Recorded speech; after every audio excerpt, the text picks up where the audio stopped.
सर्वप्रथम सर्वांना श्री स्वामी समर्थ. स्वामी महाराजांच्या कृपेने तुमच्या सर्व चांगल्या इच्छा पूर्ण होत ही स्वामींचरणी प्रार्थना करते आणि आजच्या व्हिडिओला सुरुवात करते. 12 ऑगस्ट 2026 बुधवार दिवशी आषाढ अमावस्या म्हणजे दीपपूजनाची वर्षाची सर्वात मोठी अमावस्या आलेली आहे. तर अमावस्या तिथी प्रारंभ होत आहे 11 ऑगस्ट उत्तर रात्री 1:53 ही अमावस्या तिथी प्रारंभ होत आहे आणि 12 ऑगस्टला बुधवारी रात्री 11:06 ही अमावस्या तिथी समाप्त होत आहे. 12 तारखेला बुधवार रोजी संपूर्ण दिवस रात्र ही आषाढ अमावस्या दर्श अमावस्या दीपपूजनाची अमावस्या आल्यामुळे महिलांनो दादांनो तुम्ही सकाळीही पूजन करू शकता. दीपपूजन नाही जमलं संध्याकाळी सुद्धा आपल्या घरात दीपपूजन सर्वांनी जरूर करायचं आहे. तर या दिवशी खग्रास सूर्यग्रहण सुद्धा आलेलं आहे. पण भारतातून हे ग्रहण खग्रास सूर्यग्रहण भारतातून दिसणार नसल्यामुळे कुठलेही वेद नियम पाळायची गरज नाही. अगदी गर्भवती महिला असतील, आजारी, अशक्त, लहान लेकरं कुठलेच वेद नियम पाळायची गरज नाही. पण तुमच्या मनात जर काही शंका असेल तर मग जे तुम्ही स्वयंपाक बनवलेला असेल किंवा पाणी भरून ठेवलेलं असेल पिण्याचं त्यात एक तुळशी पत्र टाकून द्या. कुठलेच दोष तुम्हाला, तुमच्या बाळाला, लेकरांना किंवा अशक्त आजारी व्यक्तींना या खग्रास सूर्यग्रहणाचे कुठलेच दोष लागणार नाही. तर खग्रास सूर्यग्रहण भारतातून दिसणार नसल्यामुळे कुठलीच म्हणजे मनात काहीच शंका वगैरे आणू नका. तर आषाढ अमावस्या दीपपूजनाची मोठी अमावस्या बरेचसे लोक या गतहारी अमावस्येला गटारी अमावस्या म्हणून साजरी करत असतात. तर सर्वांनी नियम जरूर पाळा. या दिवशी मांसाहार मद्यपान होणार नाही याची सर्वांनी काळजी घ्यायची आहे. ही गटारी अमावस्या म्हणून साजरी न करता दीपपूजन करून आपल्या घरात गोडाधोडाचा नैवेद्य दाखवून आपलं वर्ष कसं सुख समृद्धीचं गोडाचं जावं, घरात शुभ मंगल गोष्टी घडून याव्या या दिव्यांच्या साक्षीने वर्षभर आपल्या घरात लक्ष्मी नांदावी, घरात शुभ गोष्टी घडून याव्या म्हणून दीपपूजन करून हा दिवस साजरा करायचा आहे. चुकून सुद्धा गटारी अमावस्या म्हणजे मांसाहार मद्यपान करून ही अमावस्या साजरी करू नका. या दिवशी जी व्यक्ती मांसाहार करते, मद्यपान करते, कुणाचा अपमान करते, कुणाची निंदा नालस्ती करते, कुणाला नुकसान पोहोचवते, त्रास करून देते, तर ती व्यक्ती या जगात कधीच सुखी राहू शकत नाही. तिच्या डोक्यावर भरभरून पापांची वृद्धी होत राहते आणि तिला क्षमा देवांकडून कधी मिळत नाही. म्हणून या दिवशी चुकून सुद्धा कुणाचा अपमान करू नका, कुणाला त्रास होईल अशा गोष्टी करू नका. तशा तर या गोष्टींचे नियम नेहमीच पाळावे, पण अशा मोठ्या तिथींना जरूर आवर्जून हे नियम पाळा आणि ही अमावस्या दीपपूजन करून साजरी करायची आहे. चुकून सुद्धा मांसाहार मद्यपान करू नका. तर अमावस्या तिथीत तुम्हाला कुणी काही वस्तू दिल्या तर चुकून सुद्धा घ्यायची चूक करू नका आणि खायची चूक तर अजिबात करू नका. तुम्हाला पांढरी मिठाई दिली, कुणी दही साखर दिलं, ओलं खोबरं दिलं किंवा पांढऱ्या वस्तू दिल्या खायच्या वगैरे तर घेऊ नका आणि चुकून सुद्धा खायची चूक करू नका. मी म्हणत नाही की जग वाईट आहे, असं नाही, पण कुणी म्हणजे असे व्यक्तीसुद्धा या जगात आहे की समोरच्या व्यक्तीची प्रगती बघवले जात नाही काही व्यक्तींना. तर अशा व्यक्तींकडून म्हणजे गोड बोलणारे असतात आणि मनातून प्रगतीवर जळणारे लोक पण असतात. अशा व्यक्तींकडून आता आपल्याला सर्वांचेच मनं माहीत असतात असं नाही. तर या दिवशी कुणाकडूनच काही घेऊ नका. वर्षाची मोठी अमावस्या आलेली आहे. कुणी या पांढऱ्या रंगाच्या किंवा खायच्या प्यायच्या वस्तू दिल्या तर घेऊ नका आणि खायची चूक करू नका आणि घरी न्यायची चूक करू नका. मुलांना सुद्धा हा नियम समजावून सांगा सर्वांनी. दीपपूजनाची अमावस्या या दिवशी दिव्यांची पूजा कशी करावी थोडक्यात सांगते. तर या दिवशी घरात जेवढे दिवे असतील तुमच्या नवे जुने घसून पुसून स्वच्छ करा. तुम्ही आदल्याच दिवशी जरी अमावस्येच्या आदल्याच दिवशी जरी घसून पुसून स्वच्छ करून ठेवले तरीही चालेल. अमावस्येला एका पाटावर लाल कपडा अंथरून घ्यायचा आहे. तुम्ही जर देवघरात पूजा करत असाल तर तुम्ही तसं करू शकता किंवा तुम्ही एका पाटावर वेगळी पूजा मांडली तरीही चालेल. पाटा कलशावर प्रथम गणपती बाप्पांची स्थापना करून घ्या. 2 विड्याची पानं सुपारी मांडून प्रथम गणपती बाप्पांची पूजा करा. नंतर सर्व दिवे ठेवायचे आहे पाटावर. दिव्यांखाली आसन, अख्खे तांदूळ, अक्षता, थोडी थोडी तांदळाची रास करा. त्यावर दिव्यांची स्थापना करायची आहे. पाटाभोवती थोडी रांगोळी काढा. हळदी, कुंकू, पिवळी फुलं, दुर्वा, आघाडा अर्पण करून प्रथम गणपती बाप्पांची पूजा करा. नंतर हळद, कुंकू, पिवळी फुलं किंवा लाल फुलं, दुर्वा, आघाडा अर्पण करून सर्व दिव्यांची पूजा करून घ्यायची आहे. गोड नैवेद्य दाखवा. तुम्ही खीर बनवलेली असेल किंवा शिरा, तुम्ही जो गोड नैवेद्य बनवलेला असेल, दूध, साखर, खडी साखर, गूळ, खोबरं याचा नैवेद्य, गोड नैवेद्य दाखवून घ्यायचा आहे. देवघरात सुद्धा नैवेद्य दाखवा. वेगळी पूजा पाटावर मांडलेली असेल, दिव्यांना सुद्धा नैवेद्य दाखवा. या दिवशी 1, 5, 7, 9, 11 कणकेचे दिवे तयार करून आपल्या घरातील देवांना, दिव्यांना आणि नंतर मुलांना ओवाळायची परंपरा आहे, जुनी परंपरा आहे. तर कणकेचे दिवे कसे बनवावे? तर साधी कणिक घ्यायची आहे, गव्हाचं पीठ घ्यायचं आहे, त्यात गूळ आधी पाण्यात विरघळून घ्या. थोड्या वेळ गूळ पाण्यात टाकून ठेवा. तुम्हाला जेवढं कणिक मळायला पाणी लागेल तेवढं पाणी घ्या. जेवढा गूळ लागेल तुम्हाला त्या पाण्यात टाकून द्या. तो गूळ वितळल्यानंतर, विरघळल्यानंतर तुम्ही कणिक मळून घ्यायची आहे आणि एकमुखी दिवे तुम्हाला 1, 5, 7, 11 अशा पद्धतीने दिवे तुम्ही बनवून घ्यायचे आहे. आता एवढे नाहीच बनवता आले तर महिलांनो काय करायचं आहे? थोडीशी कणिक, गूळ घालून कणिक मळून घ्या आणि एक चौमुखी दिवा जरी बनवून घेतला ना तुम्ही तरीही चालेल. चौमुखी दिवा बनवा. त्यात तिळाचं तेल असेल, जे तेल असेल तुमच्याकडं, देवांच्या दिव्यांसाठी जे तेल वापरतात ते तेल टाका. एका ताटलीत किंवा ताटात तो दिवा ठेवा. दिव्याखाली थोड्याशा अक्षता ठेवा. हळदी, कुंकू, फुलं वाहून त्याची दिव्याची पूजा करा आणि चारी दिशांनी तो दिवा प्रज्वलित करून घ्यायचा आहे. देवांना, दिव्यांना ओवाळून घ्या आणि नंतर तुम्ही मुलांचं, की मुलगी असेल, मुलगा असेल, तुमचा वंशाचा दिवा लेकरांना जरूर औक्षण करा. बघा, चौमुखी दिव्याने सुद्धा तुम्ही मुलांचं औक्षण करू शकता. तुमची जशी परंपरा असेल, दीपपूजनाची अमावस्या जशी साजरी करताना अगदी तशाच पद्धतीने साजरी करायची आहे. तुम्ही जसे कणकेचे गूळ घालून कणकेचे दिवे बनवता, 2 बनवा, 5 बनवा, 7, 9, 11 जसे बनवता तशा पद्धतीने बनवा. नाही जमलं, एक चौमुखी दिवा मी सांगितलं, चौमुखी कणकेचा गूळ घालून कणिक मळा आणि चौमुखी दिवा बनवा. ताटात ठेवा, पूजा करा त्या दिव्याची. देवांना ओवाळून घ्या, दिव्यांना ओवाळून घ्या. तुमच्या मुलांना त्या दिव्याने ओवाळू शकता. नंतर तो दिवा काय करायचा? आता बऱ्याच लोकांना प्रश्न पडतो, आपण दीपपूजनाला आषाढ अमावस्येला कणकेचे गूळ घालून कणकेचे दिवे बनवतो, उकडवून दिवे बनवतो, तर त्या उकडलेल्या दिव्यांचे काय करावे? आपण देवांना, दिव्यांना, मुलांना ओवाळून घेतो. नंतर ते दिवे काय करायचे? तर मग तुम्ही वाहत्या पाण्यात सोडू शकता, विसर्जन करू शकता किंवा घराजवळ जर पिंपळाचं झाड असेल, औदुंबराचं झाड असेल, तिथं जरी तुम्ही ठेवून आला चालेल. यामुळे काय होईल ना, कणी गूळ, जे किडे मुंगळे असतील तिथं, पक्षी वगैरे असतील, त्यांचं पोट भरेल आणि आपल्या 7 पिढ्यांचा पितृदोषसुद्धा दूर होईल. म्हणून कणकेचे दिवे कुठंच फेकून वगैरे देऊ नका. सर्वांना खरंच विनंती आहे, एखादं झाड असेल तिथं कोपऱ्याला ठेवून या.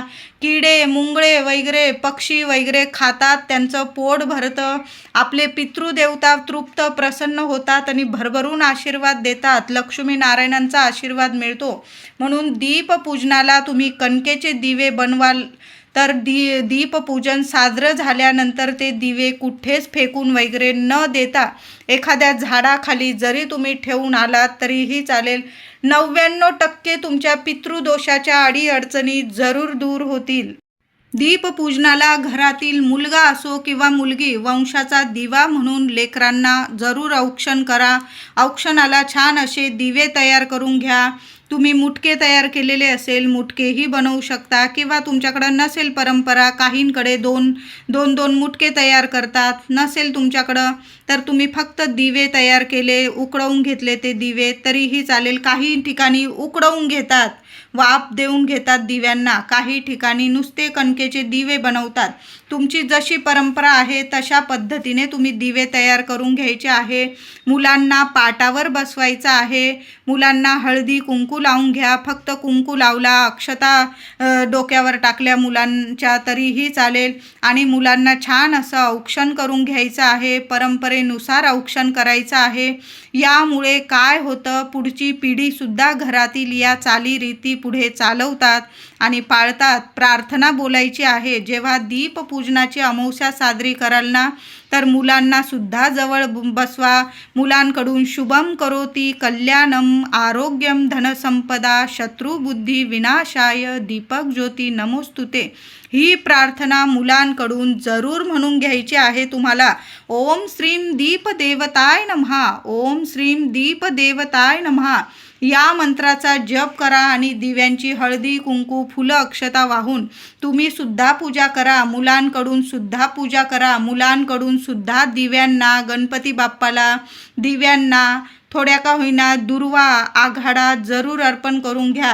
दीपपूजनाच्या दिवशी सर्वांनी सकाळी सहज घरात आघाड्याची पानं जरूर घरात घेऊन या आणि देवांना देवघरात आणि दिव्यांची पूजा कराल तर दिव्यांना सुद्धा दुर्वा आणि आघाडा वंशवृद्धी करत असते. म्हणून दुर्वा आणि आघाडा जरूर या दिवशी अर्पण करा. मुलांकडून सुद्धा अर्पण करून घ्या आणि मुलांकडून शुभम करोती या दिवशी जरूर पठण करून घ्या, प्रार्थना करून घ्या, नमस्कार करायला सांगा देवांना, दिव्यांना. दीपपूजनाच्या दिवशी सर्वांनी लवकर उठायचं आहे. लहान असो मोठं असो लवकर उठा आणि आंघोळीच्या पाण्यात थोडंसं गंगाजल टाकून आंघोळ करायचं आहे. महिलांनो, थोडं खडं मीठ जरी टाकलं तरीही चालेल. शारीरिक मानसिक त्रास दूर होतील आणि भरभरून प्रगती होईल. कुणाची नजर बाधा लागलेली असेल तर ती सुद्धा नष्ट होईल. तुमच्याकडं जर तुरटीचा खडा असेल तर थोडी थोडी तुरटीसुद्धा तुम्ही आंघोळीच्या पाण्यात टाकू शकतात. यामुळे सर्व नजर बाधा शत्रुपीडा नष्ट होते आणि भरभरून दिवस रात्र मुलांची आपली प्रगती सुरू होते. आंघोळीनंतर उंबरठ्याची हळदी कुंकू वाहून पूजा करायची आहे. प्रथम हळदीचं लेपन करून घ्या. महिलांनो, दाराशी रांगोळी काढा. उंबरठ्यावर हळद आणि गोमूत्र याचं लेपन करून घ्यायचं आहे आणि उंबरठ्यावर मुठभर तांदूळ तुम्हाला ठेवून द्यायचे आहे. सकाळी 12 वाजेपर्यंत जरी केलं तुम्ही चालेल. 12 वाजेच्या आत उंबरठा पूजन करून घ्या. सकाळी लवकर करण्याचा प्रयत्न करा. लहान लेकरं आहे, नाही जमत, थोडा उशीर झाला, 10-11 वाजले चालेल. उंबरठ्याची छान पूजा करा. हळदीचं लेपन झाल्यानंतर उंबरठ्याची हळदी कुंकू फुलं अक्षता वाहून माता लक्ष्मीच्या पावलांची पूजा करा. दोन्ही वेळेला उंबरठ्याशी दिवे लावता आले तर जरूर लावा आणि उंबरठ्यावर एका मातीच्या पंतीत तुम्हाला मुठभर अख्खे तांदूळ ठेवून द्यायचे आहे. त्या तांदळावर 2 किंवा 5 अख्ख्या लवंगा ठेवा. चांगल्या बघून घ्या. 2 भीमसेन कापराचे तुकडे ठेवा. तशाच त्या वस्तू एका कोपऱ्याला ठेवून द्यायच्या आहे. जिथं कोणाचा पाय लागणार नाही अशा बाजूला ठेवून द्या, पण उंबरठ्यावरच ठेवा. तांदळाचा हा उपाय दीप अमावस्येला महिलांनो जरूर करा. कितीही तुमच्या घराला वास्तुदोष असो, पितृदोष असो, अडीअडचणी असो, कुणाची नजर बाधा काळी नजर लागलेली असेल तुमच्या घराला, संपूर्ण तिथंच नष्ट होऊन जाईल. म्हणून हा उंबरठ्यावर उपाय जरूर करा. अख्खे तांदूळ, मुठभर तांदूळ एका मातीच्या पंतीत जरूर ठेवा. त्यावर लवंग ठेवा, भीमसेन कापूर ठेवा. दिवसभर राहू द्या. रात्री 7 वाजेनंतर तुम्ही ती वाटी मध्यभागी उंबरठ्यावर घ्या. येण्या जाण्याच्या रस्त्यात आणि भीमसेन कापूर सोबत त्या वस्तू जाळून टाकायच्या आहे. भीमसेन कापूर अजून जाळावा लागला चालेल, पण हा उपाय सर्वांनी जरूर करा. जसे ते तांदूळ जळतात, तो कापूर जळतो, त्या लवंगा जळतात ना, तर घराची इडापिडा, नजरबाधा, शत्रुपीडा तिथंच नष्ट होते आणि घराचा वास्तुदोष जो पितृदोष असतो तो नष्ट होऊन आपली वास्तू प्रसन्न होते. आपले पितृदेवता प्रसन्न होतात. माता लक्ष्मी प्रसन्न होऊन भरभरून आशीर्वाद देतात. येते आणि आपलं घर उंबरठा सोडून कधीच कुठं जात नाही, स्थिर स्वरूपात अखंड स्वरूपात आपल्या घरात वास करते. म्हणून महिलांनो, दीपपूजनाला अमावस्येला हा उपाय जरूर करा. आता नंतर उरलेले तांदूळ असेल, वस्तू असतील, काय कराव्या तर एखाद्या झाडाखाली टाकून द्या. ते तांदूळ जसे खातील पक्षी वगैरे तसेच सुद्धा तुमचे पितृदेव प्रसन्न होतील. म्हणून तांदळाचा हा उपाय सर्वांनी जरूर करा. या दिवशी छान अशी शेगडीची पूजा करायची आहे. उंबरठ्याची पूजा करून झाल्यानंतर लगेच महिलांनो शेगडीची पूजा करून घ्या. आधी मांसाहार वगैरे केलेला असेल शेगडीवर तर शेगडी स्वच्छ पुसून घ्या, किंवा धुवत असाल तुम्ही पाण्याने तर धुवून घ्यायचं आहे. शेगडीवर हळदी कुंकू ओलं करा आणि त्या हळदी कुंकवाने, ओलं हळदी कुंकवाने एक स्वस्तिक काढा. स्वस्तिकच्या आजूबाजू 2-2 रेषा काढा. हळदी कुंकू, फुलं, अक्षता असं वाहून तुम्ही पूजा करून घ्यायची आहे. शेगडीला दोन्ही हात लावा. माता अन्नपूर्णेला तुम्हाला प्रार्थना करायची आहे. अग्निदेवतेला प्रार्थना करा. तुमच्या मनात जी प्रार्थना असेल, इच्छा असेल ती सांगायची आहे की माझ्या घरात अखंड अन्नपूर्णे मातेचा वास राहू दे. कधीच अन्न धान्य स्वयंपाकाला कधीच कशाला कमी पडायला नको, अशी साध्या सोप्या पद्धतीने प्रार्थना करा शेगडीला हात लावून. आणि शेगडी जवळ एक गाईच्या तुपाचा अगदी काही सेकंद जरी चालला ना तो दिवा, पण प्रथम खालून गॅस शेगडी म्हणजे जो स्विच असेल तुमचा गॅसचा तो रेग्युलेटर बंद करून घ्या आणि मग गॅसजवळ तुम्हाला एक दिवा लावायचा आहे. काही सेकंद चालला तरीही चालेल.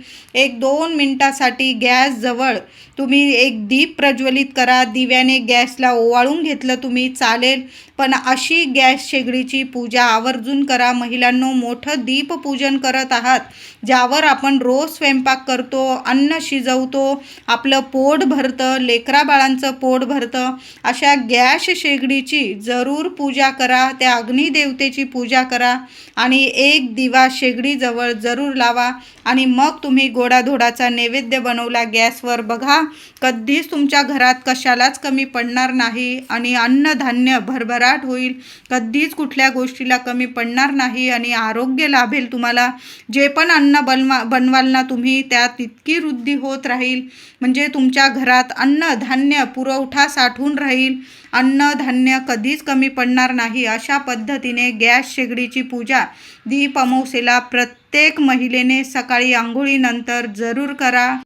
या दिवशी देवघरातील देवांची छान अशी दुधाने अभिषेक करून पूजा करा. महिलांनो, जेव्हा दिवे धुवाल तेव्हा सुद्धा थोडंसं दूध दिव्यांवर जरूर टाका. नसेल टाकता आलं तर देवांना तरी गाईच्या दुधाने जरूर अभिषेक करा.